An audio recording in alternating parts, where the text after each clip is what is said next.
I think we're live, and today I just want to talk about the Jesse or Jussie Smollett debacle, and just say if I misspelled the name, it's not my fault because his name is just as, if not more, idiotic than the person it's appended to. If you can imagine that, because this guy is an absolute cretin. And I think that's one of the takeaways from this case. A lot of people are just fascinated by how dumb this person is to not only concoct a hate crime and dragoon all of these FBI agents and police officers in Chicago. And as a side, that was a funny line by Andrew Clavin, that all of the cops in Chicago were available to pursue this case because everyone else in Chicago had been shot. So it freed up their caseload as police officers, but not just to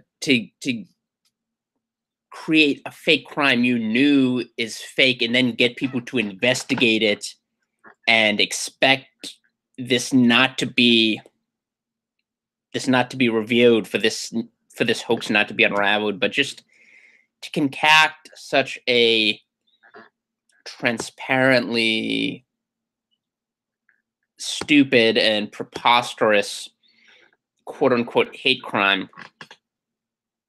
And this would be the equivalent of someone, say a prominent conservative, someone like James Woods, for example, coming out, and even though this guy's not that caliber of actor, I didn't even know. I'd heard of Empire, but I didn't know who this guy was until the media frenzy surrounding this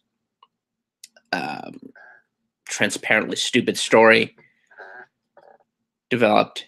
And it would be like James Woods or some lesser, some C-list Scott Baio. It would be like Scott Baio coming out and saying he was in College Station, Texas, or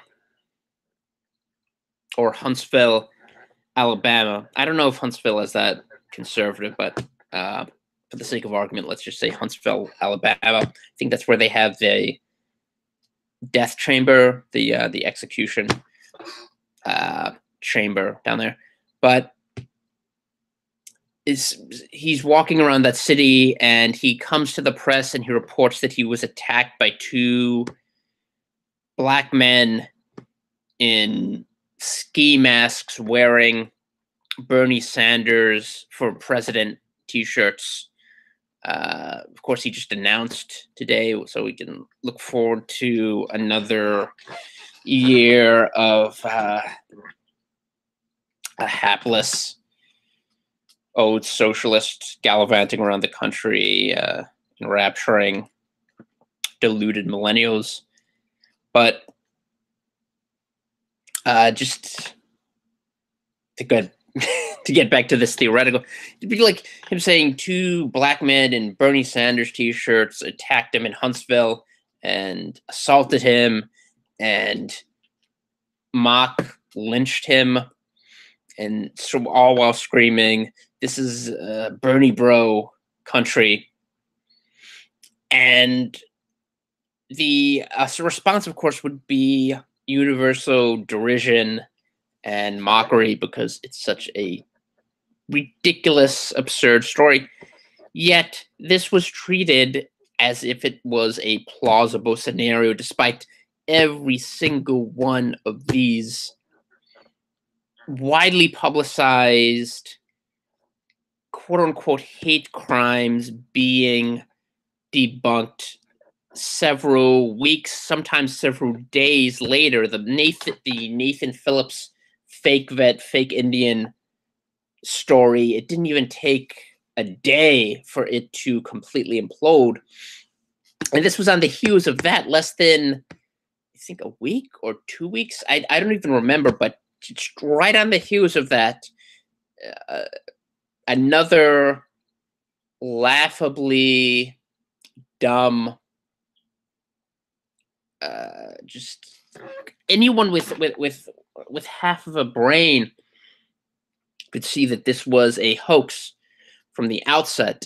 And it's remarkable how many of my overly credulous liberal friends posted this breathlessly on their Facebook feeds. And yet, I mean, I'm presuming they did it sincerely, that they actually believed this happened and were enraged, and they've been in a froth, in a frenzy since Donald Trump's election, and they're trying to reconcile their hostility with the real world, the reality, which is Trump supporters being attacked and harassed and persecuted, not people who oppose Trump.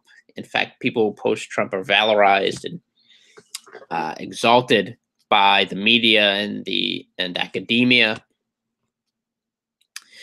and they're just trying to work their way around this cognitive dissonance.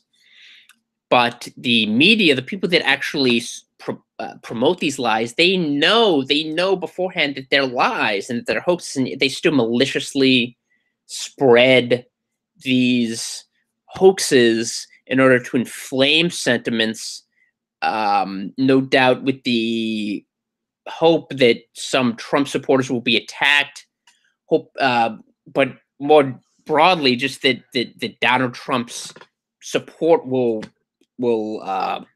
plummet, that people who are wavering around the fence will actually believe that anti-Trump activists and just obnoxious Trump critics like this Jussie or Juicy, whatever his name is, character, that they're being premeditatedly assaulted and victimized. And they do this with malice aforethought. They know that this is not true, and yet they promote these lies. And in a sense, it's good that they are this hateful and committed to their dogma, because it just exposes them for the frauds they are. It decreases trust in the media, and I think that should be the goal between now and 2020, this election cycle, just to expose the media for the frauds that they are. And inadvertently, as bad as these things are, I mean, there was a little girl shot in the face in Chicago during the same time period where Chicago police were investigating this transparently fraudulent, ridiculous claim. So, I mean, there are adverse consequences, real world consequences to engaging in the hysteria of the left. But in another sense, it's good because it just decreases the credibility of an institution that, in my mind, already has no credibility.